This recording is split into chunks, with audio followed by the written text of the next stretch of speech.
Салют, піпл! З вами Human і як завжди ковточок смачної та корисної інформації для вас. Так, це воно. Ну що, ви вже бачили петицію за блокування Steam у Росії?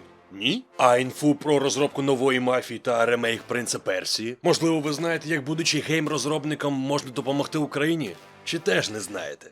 Добре, тому я тут. Починаємо.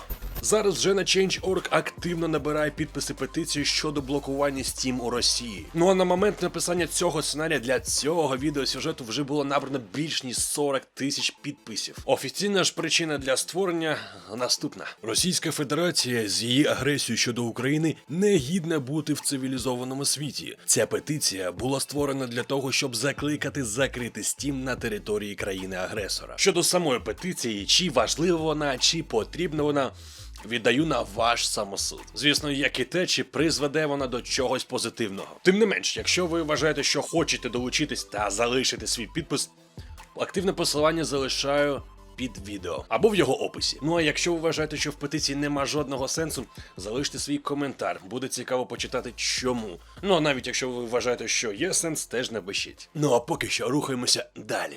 Засновник Hangar 13 Генрі Блекмен покидає компанію після 7 років праці в ролі очільника. За його словами, його рішення було вмотивоване бажанням переслідувати свою пристрасть у нових починаннях. До речі, свого часу він був креативним директором Star Wars The Force Unleashed, а також продюсером Star Wars Galaxies. Так, можливо, що його переманили на один із проєктів Зоряних війн, яких зараз роблять не один. А от новим очільником Hangar 13 стане Нік Бейлнс. До речі, який долучився у компанії ще у далекому 2018 році. І, до речі, який керував Hangar 13 Брайтон. А за даними Kotaku, саме ці зміни, зокрема, пов'язані з тим, що зараз Hangar 13 повернулися до своєї першочергової мети, тобто розвитку франшизи Мафія. Саму ж розробку нової частини Мафія очолює Hangar 13 Брайтон, тож доволі логічно було б вішки керування компанією передати загалом місцевому голові. Ну і нині відомо, що гра поки на ранніх етапах розробки, а її кодова назва звучить як Неро. І наскільки я знаю, то хронологічно саме ця частина буде приквелом до першої. До речі, через високу популярність нового рушія Unreal Engine 5,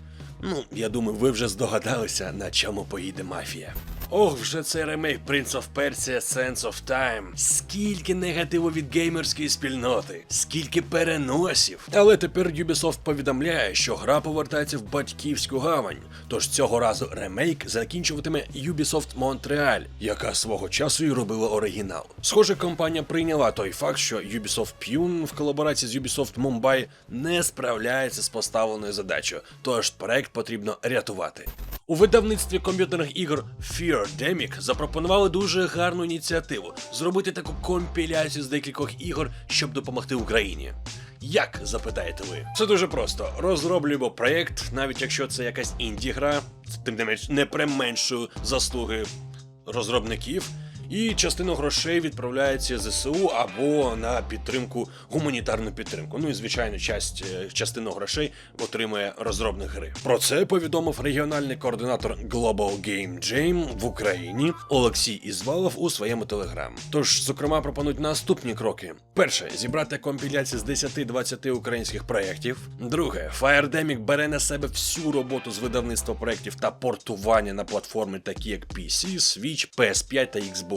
Третє. Розглядаються довільні демоверсії, вертикальні зрізи, міні-ігри тощо. Четверте, передостаннє. Кожний проєкт, який включить у компіляцію, отримає $1000 за рахунок майбутнього прибутку. Ну і п'яте, останнє. 30% загального прибутку отримують розробники проєктів, а 70% йде на гуманітарні потреби та Збройним силам України. І щодо вимог. Я вважаю, що це буде цікаво, особливо тим, хто займається розробкою ігор. Якщо навіть і не займається, тим не менш, може якось захоче залучитися. Просто взагалі для тих, хто цікавиться ігровою сферою. Перший, мабуть, самий головний. У вас повинні бути навички роботи з Unreal Engine, Unity або Game Maker. Ну і друге, так, жанр гри – хорор. На початку я не зрозумів, чому обрали саме цей жанр ігор, але враховуючи з назвою проекту, то все, в принципі, ясно. Фір, страх, жахи, от вам і хорори. Проте, можливо, якщо ви займаєтесь якимись іншими жанрами і хочете саме цей жанр поширювати та допомогти таким чином Україні, Ну, спробуйте звернутися до цієї спільноти, можливо, вам підкажуть, як це зробити. Тим не менше, ті, хто роблять хорори, ось які правила треба виконувати, щоб долучитися та допомогти грошима. Але враховуйте, що ваш проект зараз не повинен бути в релізі. Друге, час цієї гри повинен тривати 30 хвилин, тобто ігровий процес не менше 30 хвилин. Ну і щоб ваш білд був не більше ніж 5 ГБ. Ну а для бажаючих заявку на участь та працюючий білд треба додати ще до 15 травня, тобто час ще є. В залежності, звісно, коли виходить цей ролик і коли ви його дивитесь. Можливо, там можна буде продовжити, подивимось. Посилання на заповнення форми, звичайно, в описі під цим відео. Ну а на цьому в мене для вас все, друзі. Дякую, що підтримуєте мій канал, мій проект. Так, він молодий, але я вважаю, ми доростемо дуже-дуже до великих висот. Ну а з вами, як завжди, був Human і як завжди. Кайфової вам гри. І окремо хочу сказати дякую тим, хто підтримує мене на Patreon та у YouTube через спонсорування. Низький вам уклін.